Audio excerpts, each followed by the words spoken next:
Okay, welcome dear students in today's lecture.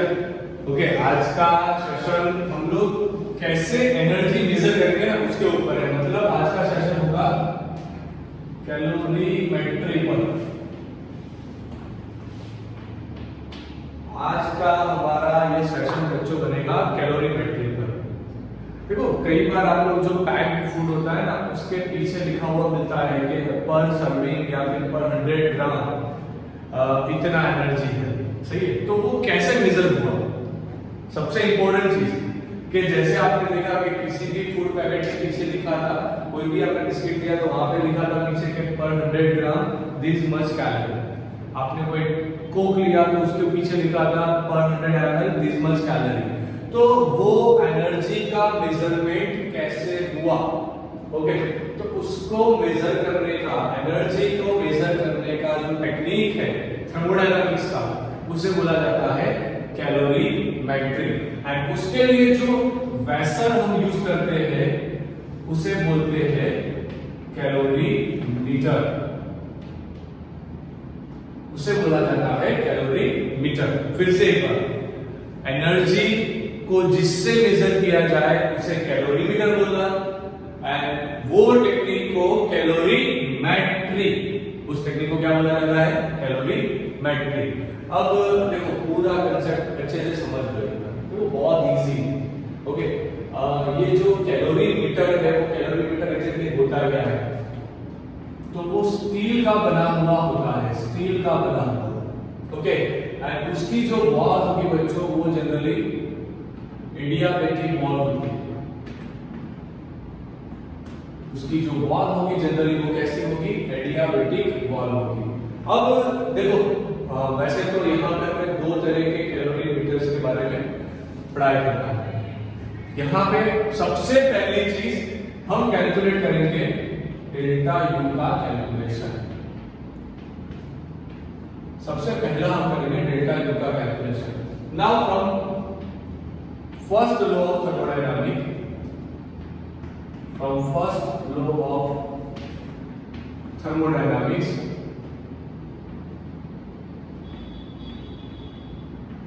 Thermodynamics का जो सबसे पहला रूल है उसके हिसाब से आप लिख पाओगे delta U is equal to Q plus W if reaction is done at constant volume. बच्चों अगर रिएक्शन कांस्टेंट वॉल्यूम में हुआ तो VI is equal to VF होगा, that implies delta P is equal to VF minus VI is equal to 0 आएगा, correct, बहुत अच्छा। So W is equal to P delta P, इसका आंसर 0 हो जाएगा, ओके। तो delta U is equal to heat absorbed at constant volume. अब ये चीज आगे के सेशन में ऑलरेडी पढ़े थे, तो भी क्यों पढ़ा किया, ताकि आपको ये वाला रिलेशन फिर से एक बार याद हो जाए, ओके। थर्मोडायनामिक्स का सबसे इंपॉर्टेंट रिएक्शन है, सबसे इंपॉर्टेंट इक्वेशन है। नाउ अभी हम लोग बॉम्ब कैलोरीमीटर इसको स्टडी करना है। क्या स्टडी करना है, बॉम्ब कैलोरीमीटर। अब बॉम्ब कैलोरीमीटर होता क्या है, तो बहुत ध्यान से देखना। एक बड़ा सा वेसल लिया जाएगा जिसकी वॉल एडियाबैटिक होगी, एक बड़ा सा वेसल लिया जाएगा जिसकी वॉल एडियाबैटिक होगी, एंड इसके अंदर बच्चों गर्म पानी भरा जाएगा, हॉट वाटर।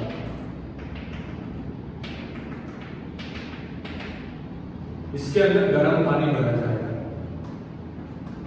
अब इसके अंदर बच्चों एक छोटा सा वेसल जो होगा स्टील का बनाया हुआ उसे रखा जाता है, इसे बोलते हैं कैलोरीमीटर, ओके। अब यहां पे एक टेम्परेचर नोट करने के लिए थर्मोमीटर होगा,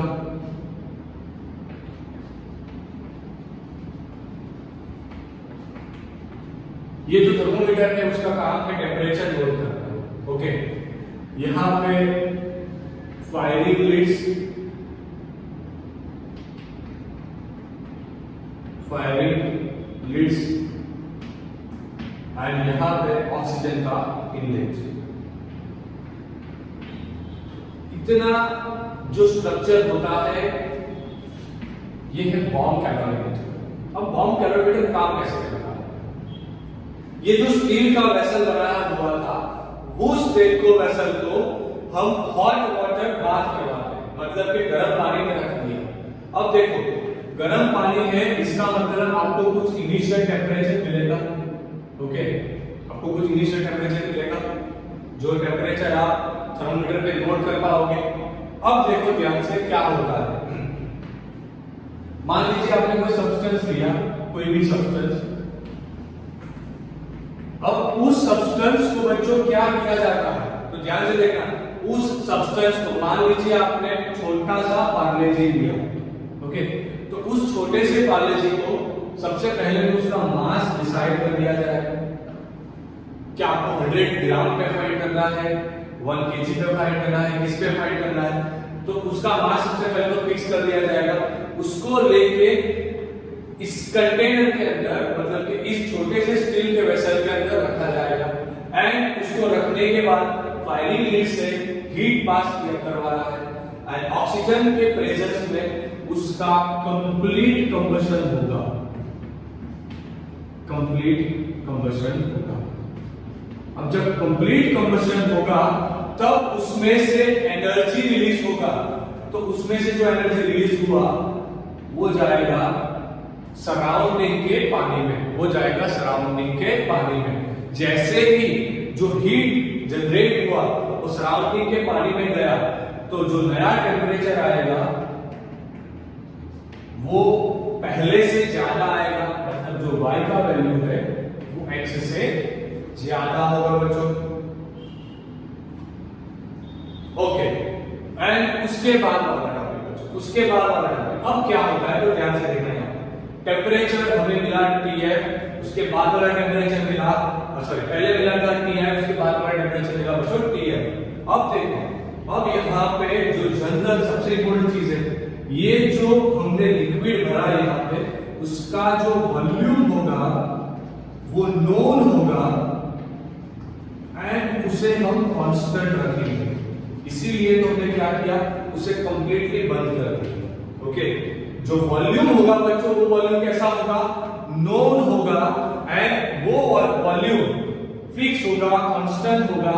इसलिए जो सारा रिएक्शन चल रहा है वो चल रहा है कांस्टेंट वॉल्यूम पे। सारा जो रिएक्शन चल रहा था ये चल रहा था कांस्टेंट वॉल्यूम पे। ओके, अब जैसे आप एक इक्वेशन जानते हो कि Q इज इक्वल टू होता है mc डेल्टा T। तो अब देखो बच्चों, C मतलब के स्पेसिफिक हीट, तो specific heat of steel container will be fix, वो तो फिक्स होगा, मतलब ये आपके पास है। मास पहले से आपने फिक्स किया था तो मास भी आपके पास है। अब बच्चों डेल्टा टी मतलब आया TF माइनस TI, तो ये भी आपके पास तो फिक्स ही है ना। देखो दोनों टेम्परेचर आपके पास बच्चों फिक्स है, तो आपको डेल्टा टी टेम्परेचर का डिफरेंस मिलेगा। अब ये सारी चीजें मिल गई तो कांस्टेंट वॉल्यूम में QV मिलेगा। ओके, मतलब जो हीट मिला वो आपका QV है एंड ये जो QV आया ये exactly delta U change in internal energy के इक्वल होता है। मतलब कि बॉम्ब कैलोरीमीटर का यूज करके आप चेंज इन इंटरनल एनर्जी को कैलकुलेट कर पाओगे। दिमाग में गया अच्छे से, दिमाग में पूरी चीज समझ में आ गई बच्चों, पूरी चीज समझ में आ गई। फिर से एक बार रिवाइज करवा रहा हूं। एक वेसल लेना है, उसका वॉल रेडियामेट्रिक होना चाहिए, मतलब कि थर्मल इंसुलेटिंग वॉल होना चाहिए। उसके अंदर मैंने नोन वॉल्यूम का लिक्विड भरा, उसके अंदर मैंने स्टील का कंटेनर रखा, स्टील के कंटेनर के अंदर मैंने फायरिंग लिड्स लगाए, ऑक्सीजन का इनलेट दिया, बाहर एक थर्मोमीटर रखा हुआ है। अब जिसका भी आपको डेल्टा यू निकालना हो उस सब्सटेंस को लीजिए, उसका मास कैलकुलेट करके रखिए। सबसे पहले उस सब्सटेंस को कंटेनर के अंदर रख के उसे हीट करिए, मतलब कि उसको कंबशन करवाइए। तो यहाँ से जो हीट जनरेट होगा वो हीट जाएगा सराउंडिंग के पानी में, पानी का टेम्परेचर बढ़ेगा, पानी का टेम्परेचर जैसे बढ़ा तो आपको TF मिला, TF TI का यूज करके डेल्टा T निकालो। C का वैल्यू नोन होगा, M का वैल्यू नोन होगा, तो आपको QV मिलेगा। एंड ये जो QV आएगा यही है हमारा इंटरनल एनर्जी का डिफरेंस।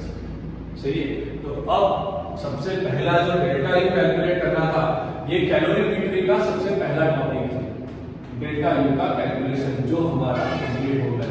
अब सेकंड वाला टॉपिक पे चल रहे हैं, जो है डेल्टा एच का कैलकुलेशन। सेकंड वाला टॉपिक जो गया है डेल्टा एच का calculation.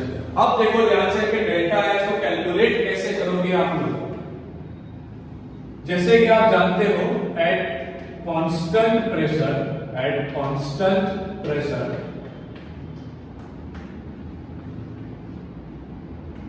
heat absorbed is equal to change in enthalpy. Heat absorbed is equal to change in enthalpy. So QP is equal to क्या आएगा, डेल्टा H आएगा। ये चीज हम लोग जानते हैं बच्चों। ओके, अब मतलब कि प्रेशर कांस्टेंट रखना है। अगर प्रेशर कांस्टेंट रखना है तो जनरली हम क्या करवाते हैं, generally reaction is done at atmospheric pressure। मतलब कि बच्चों, अगर आपको क्या फाइंड करना है, अगर आपको फाइंड करना है चेंज इन एंथैल्पी, तो आपको क्या फाइंड करना पड़ेगा, heat absorbed at constant pressure. Okay, अब जो सबसे ज्यादा मतलब ज्यादातर जो रिएक्शन होती है ना, वो होती है एटमॉस्फेरिक प्रेशर पे। मतलब कि आपने टेस्ट ट्यूब लिया, टेस्ट ट्यूब को लेके आप कोई भी एक्सपेरिमेंट लगा रहे थे, तो जो एक्सपेरिमेंट बच्चों आप लगा रहे थे ना, उस एक्सपेरिमेंट में ऊपर से तो टेस्ट ट्यूब खुला था, मतलब कि प्रेशर 180 एम था। आप मॉलिक्यूलर क्लास लेके कुछ काम कर रहे थे, तो जो काम चल रहा था उस दरमियान भी प्रेशर तो 180 एम ही था। मतलब प्रेशर कैसा था, कांस्टेंट। अगर प्रेशर कांस्टेंट है, तब आप जो अगर कैलोरीमेट्री कंसेप्ट लगाओगे, तब आपको क्या मिलेगा, डेल्टा एच मिलेगा। अब यहाँ पे तो बहुत इजी वाला है। एक पॉलीस्टाइरीन का एक छोटा सा कप, मतलब कि थर्मोकोल का बना हुआ एक छोटा सा कप लेना है, चाय वाला कप। सही है। अब इसके अंदर आपको रिएक्शन मिक्सर भरना है, रिएक्शन मिक्सर, बस इतना ही आपके एनसीईआरटी में दिया है बच्चों। इसके अंदर रिएक्शन मिक्सर भरना है, थर्मोमीटर लगाना है, बस बात खत्म। अब यहाँ पे कोई वर्किंग प्रोसीजर नहीं दिया उसका, बस इतना करना है। ये बताया है कि आप क्या करो, कांस्टेंट प्रेशर मतलब कि एटमॉस्फेयर में रिएक्शन करो, रिएक्शन एटमॉस्फेयर में करना है। और डेल्टा एच जो निकलेगा वो क्या होगा, सॉरी क्यूपी जो आएगा वो क्या होगा, डेल्टा एच। इसका कैलकुलेशन भी बच्चों आप कर पाओगे MC delta T C. Okay, अगर कांस्टेंट प्रेशर पे मेजर किया तो आपको डेल्टा एच मिलेगा। एंड जैसे ही ये थियरी कंप्लीट होता है ना, तो दो स्टेटमेंट दिए गए हैं, जो फिर से एक बार मैं रिपीट करवा रहा हूं। For exothermic reaction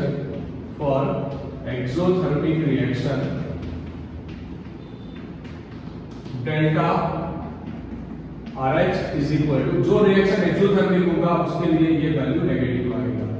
and for endothermic reaction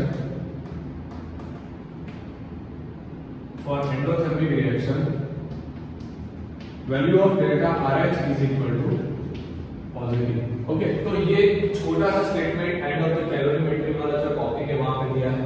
इसके अंदर आप एनसीईआरटी निकाल के देखोगे तो बस इतना ही स्टेटमेंट, इतना छोटा सा फिगर, यही सारी बातें यहाँ पे की हुई है।